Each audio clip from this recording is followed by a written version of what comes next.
তোমরা একটা জিনিস লক্ষ্য করো, এই প্রশ্নটি কুমিল্লা বোর্ড 2023 সালে আসছে। বিষয়টা হচ্ছে এরকম যে ধরো তুমি ডিজিটাল ডিভাইস পারো, কিন্তু উদ্দীপক দেখে বুঝতে পারলে না যে কিভাবে উত্তর করতে হবে, তাহলে তুমি উত্তর করবে কিভাবে? আমি এই ভিডিওতে তোমাদেরকে এই পুরো প্রশ্নটা বুঝাবো এবং যেভাবে প্রশ্ন আসুক যেন তোমরা সহজ উত্তর করতে পারো, সেই কৌশলটা আমি এখনই শেখাচ্ছি। একটা জিনিস লক্ষ্য করো, আমরা উদ্দীপকে একটা টেবিল দেখতে পাচ্ছি, এটা হচ্ছে চিত্র 1। আমি একটু লিখে রাখি, চিত্র 1 এটা হচ্ছে চিত্র 2। অর্থাৎ এই উদ্দীপকটার উপর ভিত্তি করে এই প্রশ্নগুলো সাজানো হয়েছে। এখন তুমি কিভাবে উত্তর করবে? এখানে দেখো, এই যে একটা উদ্দীপক দিছে, ইনপুট দিছে n, আউটপুট দিছে 2 এর উপর n। আবার ঘ নম্বরে বলছে n সমান 3 হলে চিত্র 2 এর জন্য সত্য। এখন n সমান 3 হলে এটা কোন গেট নির্দেশ করবে, মানে কি নির্দেশ করবে, সেটা যদি তুমি চিন্তা না পারো তাহলে কিন্তু তুমি প্রশ্ন উত্তর করতে পারবে না। এই জন্যই বারবার বলি যে আইসিটি এমন একটা সাবজেক্ট যে প্রচুর পরিমাণে প্র্যাকটিস করতে হবে। প্র্যাকটিসের বিকল্প কিছু নাই। দেখা যাচ্ছে তুমি বাসায় পারো, ক্লাসে পারো, এগুলো পারো, কিন্তু পরীক্ষার হলে যখন এরকম প্রশ্ন আসে তখন গুলিয়ে ফেলে। এই যে ধরো কুমিল্লা বোর্ডে 2023 সালে যারা পরীক্ষা দিয়েছিল, তারা কিন্তু অনেকে এই প্রশ্নটা ক্যাচ করতে পারে নাই, অথচ আমি এখন বুঝাই দিলে তারা বুঝতে পারবে যে কি বলতে বলছিল, মানে কি চাচ্ছিল, এখন কিন্তু তারা বুঝতে পারবে। অথচ দেখা যাচ্ছে পরীক্ষার বোর্ডে যখন গিয়েছিল, তখন এই পরীক্ষা দিতে হলে গেছিল, তখন এই প্রশ্নটা হাতে পাওয়ার পরে গুলিয়ে ফেলছে। এই জন্য তোমাদেরকে বারবার বলে যে আইসিটি ম্যাথ টাইপের হুবাহু প্রশ্ন আসে না, তোমার প্রচুর পরিমাণে প্র্যাকটিস করতে হবে। অর্থাৎ প্রথমে বেসিক শিখে তারপরে পরীক্ষার আগ পর্যন্ত সৃজনশীল আর বহু নির্বাচনী প্রচুর পরিমাণে প্র্যাকটিস চালাতে হবে, যাতে করে যেভাবে প্রশ্ন আসুক তোমরা যেন উত্তর করতে পারো। তো এই কথা চিন্তা করে, অর্থাৎ এই সব অভিজ্ঞতার ফলে আমি তোমাদের জন্য একটা কোর্স রেডি করেছি। অর্থাৎ এই আইসিটি পড়ানোর 6-7 বছর অভিজ্ঞতা কাজে লাগিয়ে যে কিভাবে প্রশ্ন আসে বা কিভাবে পড়ালে তোমরা যেন সহজে পারো। তো মাত্র 999 টাকায় ফুল কোর্স তোমরা আইসিটি করতে পারবে। অর্থাৎ তুমি যে সালের পরীক্ষার্থী হও না কেন, নতুন ব্যাচ শুরু করেছি, বা তুমি যখন ভর্তি পাও তুমি একদম শুরু থেকে পাবে নতুন ব্যাচে। দ্রুত ভর্তি হয়ে যাও, পুরো আইসিটি তোমার হবে সব থেকে মজার সাবজেক্ট। প্রথমে 20-25 দিনের ভিতরে পুরো আইসিটির বেসিক ক্লাস আমরা কমপ্লিট করব। তারপরে এই প্র্যাকটিস করব লাইভে এসে, তোমাদেরকে লাইভে প্র্যাকটিস করাবো সৃজনশীল এবং বহু নির্বাচনী, এইভাবে ধরে ধরে যে এইভাবে এই কারণে হয়েছে। আচ্ছা, তোমরা একটা জিনিস লক্ষ্য করো, কতে বলছে অ্যাডার কি, ক এবং খ হচ্ছে থিওরি টাইপের। এগুলোর জন্য আমি তোমাদের সাজেশন আকারে পিডিএফ ফাইল তৈরি করেছি উত্তর সহ। যারা কোর্সে ভর্তি হবে তারা এগুলো ফ্রি পাবে, অর্থাৎ এই পিডিএফ গুলো ফ্রি পাবে। অন্য যারা আছো যারা কোর্স করবে না, তারা চাইলেও নিতে পারো, তবে সামান্য সম্মানের বিনিময়ে। আচ্ছা, কতে বলছে অ্যাডার কি, কম্পিউটার যে সার্কিটের সাহায্যে যোগের কাজ সম্পন্ন করে তাকে অ্যাডার বলে। খতে বলছে পজিশনাল সংখ্যা পদ্ধতিতে কোনো একটি সংখ্যার মান বের করতে কি প্রয়োজন বুঝিয়ে লেখো। মানে পজিশনাল সংখ্যা পদ্ধতিতে কোনো একটি সংখ্যার মান বের করতে কি প্রয়োজন বুঝিয়ে লেখো। তো এখানে ধরো তোমার বেস প্রয়োজন, স্থানীয় মান প্রয়োজন ইত্যাদি, এরকম 2-3টা লিখলে হয়ে গেল। এগুলো ওই যে আমার ওই পিডিএফ এর ভিতরে উত্তর সহ দেওয়া আছে। গতে বলছে এই গ এবং গহ, এটা হচ্ছে তোমার মানে ম্যাথ, অর্থাৎ এটা অঙ্ক করে বুঝাইতে হবে। এই দুইটা হলো থিওরি, এটার জন্য আমি সাজেশন তৈরি করেছি আর কি তোমাদের। আর এগুলো হুবাহু আসবে না, ক খ হুবাহু আসবে, কিন্তু গ গহ কখনোই হুবাহু আসবে না। গতে বলছে উদ্দীপকের চিত্র 1 মৌলিক গেট দ্বারা বাস্তবায়ন করে। এখন এই উদ্দীপকের চিত্র 1 কোন গেট নির্দেশ করে, এখন এইটাই যদি তুমি চিন্তা না পারো তাহলে প্রশ্ন উত্তর করবাটা কিভাবে বলো? মানে উদ্দীপকের চিত্র 1 মৌলিক গেট দিয়ে বাস্তবায়ন চাইছে। আমি যদি এখন মানে তোমাকে একটা সমীকরণ লিখে দিই বা বাস্তবায়ন করতে বলি, তুমি কিন্তু পারবে, কিন্তু এখন এই উদ্দীপকের চিত্র 1, তো চিত্র 1 একটা সূত্রক সারণী দেখতে পাচ্ছি। প্রথমে তোমাকে বুঝতে হবে এটা কোন গেটের সূত্রক সারণী। তো যারা ধরো গেটের সূত্রক সারণী গুলো চেনো, তারা কিন্তু এটা দেখেই বুঝতে পারবে যে এটা এক্স নর গেট, এক্স নর গেট। তো বিষয়টা হচ্ছে মৌলিক গেট দিয়ে এই এক্স নর গেট বাস্তবায়ন করতে পারলে তুমি 3 পাচ্ছ। তো এক্স নর এর আউটপুট কি বলতো? এক্স নর এর আউটপুট হচ্ছে এ জর বি হোল নট, এ জর বি হোল নট। এটার বিকল্পে একটা মান লেখা যায় A not B not plus A B. এটার বিকল্প এটা। তোমাদের ভিতরে প্রশ্ন থাকতে পারে যে স্যার এটার বিকল্প এটা কোথা থেকে পাইলেন, কেন লিখলেন? এই সত্যক সারণী হতে পাইলাম। আমি একটু বুঝাই বলি, দেখো দেখো আমি একটু বুঝাই দিচ্ছি। কম্পিউটার ডিজিটাল সিগন্যাল মেনে চলে, শূন্য দ্বারা অফ, অন দ্বারা চালু। অর্থাৎ এখানে আমরা আউটপুট যে 1 গুলো পেয়েছি সেগুলো ক্যালকুলেশন করব, আর যেখানে যেখানে 0 পেয়েছি সেগুলো আমরা ক্যালকুলেশন করব না। তো প্রথমে যখন আমরা 1 পেয়েছি তখন এর অবস্থা শূন্য, বির অবস্থা শূন্য, এই জন্য এ নট হইছে, বি শূন্য, বি নট হইছে, এই গড় হয়ে গেল। পরের গড় শূন্য, এটা ক্যালকুলেশন করব না। পরেরটা শূন্য, এটা করব না।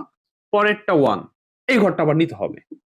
এই ঘরে যখন আমরা 1 পেয়েছি তখন এ 1 B1, এই জন্য এ এবং বি হয়েছে।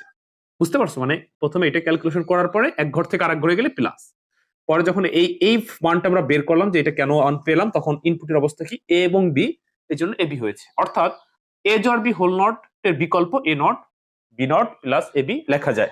এখন মৌলিক গেট দিয়ে এই সমীকরণটা মৌলিক গেট দিয়ে বাস্তবায়ন করতে পারলেই তুমি কিন্তু 3 পাচ্ছ। অর্থাৎ এটা মৌলিক গেট দিয়ে তৈরি করতে গেলে মৌলিক যে 3টা গেট অ্যান্ড অর নট, এই 3টাই প্রয়োজন।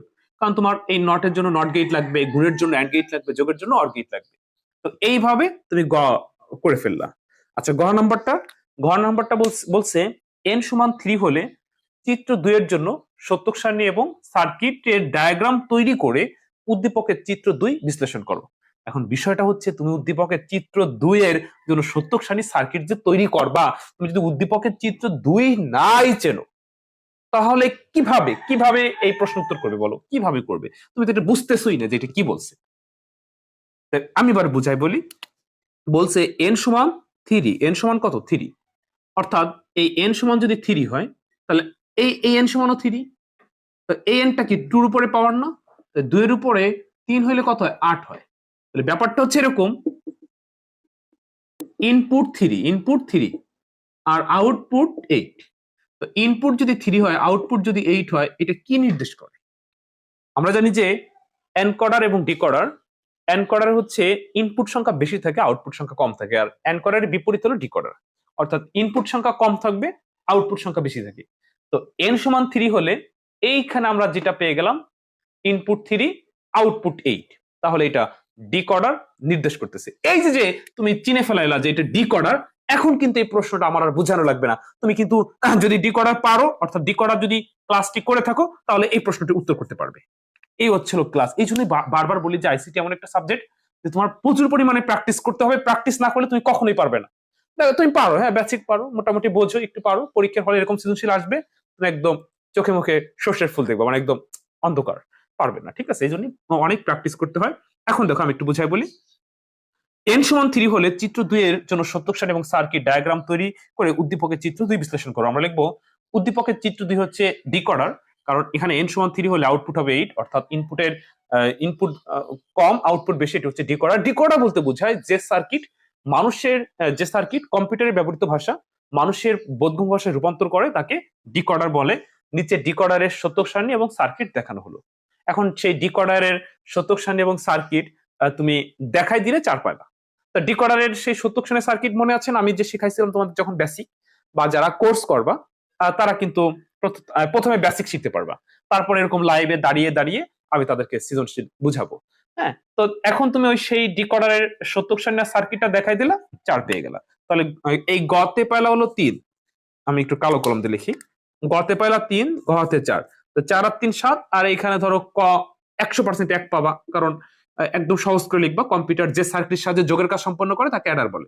পাইলা 1, তাহলে 4 আর 1 5 আর 3 8, আর এই খ লিখে তুমি 2 এর 2ও তুলতে পারো, দেখা যাচ্ছে 1.5 পাইতে পারো, বা আমি যেভাবে বলছি এভাবে লিখলে বা আমার ওই পিডিএফ থেকে পড়লে তুমি 2 এর 2 তুলতে পারো, তাহলে কিন্তু এখানে তুমি 10 এ 10 পাচ্ছ। এই জন্য আমি বারবার বলি যে সৃজনশীল প্রশ্ন যখন তুমি লিখবা, ওই অঙ্ক থেকে যে প্রশ্নগুলো আসবে সেইগুলো উত্তর দেওয়ার চেষ্টা করবে। অর্থাৎ তুমি থিওরি লিখবা না, এর অঙ্কগুলো দেওয়ার চেষ্টা করো, 10 এ 10 তুলতে সহজে, একদম সহজে তুলতে পারবে। আচ্ছা, তো এখন ওই যে বললাম যে প্রথমে তোমাকে বেসিক যদি না পারো, তাহলে কিন্তু তুমি কিন্তু এই কোনো সৃজনশীল প্রশ্ন উত্তর করতে পারবে না। তো এই প্রশ্নটা আমরা দেখলাম কি, যে চিত্র 2 হচ্ছে ডিকোডার, আর চিত্র 1 হলো এক্স নর গেট। মৌলিক গেট দিয়ে এক্স নর গেট বাস্তবায়ন করতে পারলে 3, আর ডিকোডারের সত্যক সারণী যে দেখো, এই যে আমি এটা একটু দেখাই, এই সত্যক সারণী এবং সার্কিট, এই দুইটা দেখাই দিলে তুমি 4 পাইলা। ঠিক আছে? তো তোমরা যদি আমার কাছে কোর্সে ভর্তি হয়ে যাও দ্রুত, প্রথমে আমি তোমাদের এই বেসিক গুলো শিখাবো হাতে ধরে ধরে, তারপরে তোমাদের লাইভে এসে, মানে তোমাদের লাইভে এনে আমি এরকম প্র্যাকটিস করাবো বোর্ড পরীক্ষা যতদিন পর্যন্ত না হবে। তো আগামীকালকে বোর্ড পরীক্ষা, অর্থাৎ ওই রাত্রে বোর্ড পরীক্ষার আগ রাত পর্যন্ত রেগুলার লাইভ ক্লাসে এসে তোমাদেরকে প্র্যাকটিস করাবো আর বাসার কাজ দেবো, প্র্যাকটিস করাবো, বাসার কাজ দেবো, যে এইভাবে আসলে এইভাবে উত্তর করতে, এইভাবে আসে এইভাবে আসে এইভাবে আসে। তো প্রত্যেকটা টপিক্স এর উপরে 2-3টা সৃজনশীল প্রশ্ন প্র্যাকটিস করলে যেভাবে আসুক তুমি ক্যাচ করতে পারবা, অর্থাৎ উত্তর করতে পারবা। তো প্রিয় শিক্ষার্থী কিন্তু আইসিটি নিয়ে ভয় না পেয়ে তোমরা দ্রুত আমার কাছে, মানে আমার কোর্সে ভর্তি হয়ে যাও। মাত্র 999 টাকা পেমেন্ট, একবারই, আর কোনো টাকা দিতে হবে না।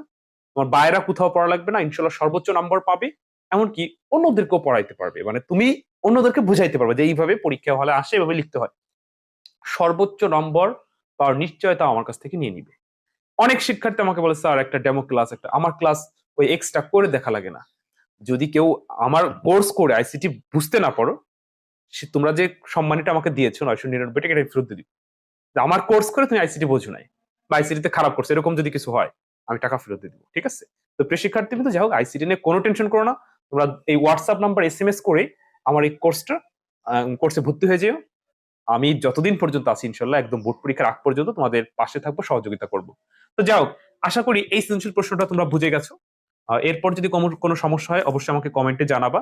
এইটা আমি তোমাদের কাছকে বা হোমওয়ার্ক দিলাম, বাসার কাজ দিলাম।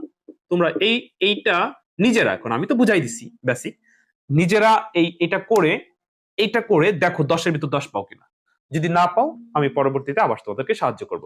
তো ঠিক আছে, আজকের ক্লাস এই পর্যন্ত রাখতেছি, আজান দিয়ে দিচ্ছে। তো তো ভালো থেকো, অন্য কোনো দিন অন্য কোনো ভিডিওতে আবার কথা হবে। আসসালামু আলাইকুম।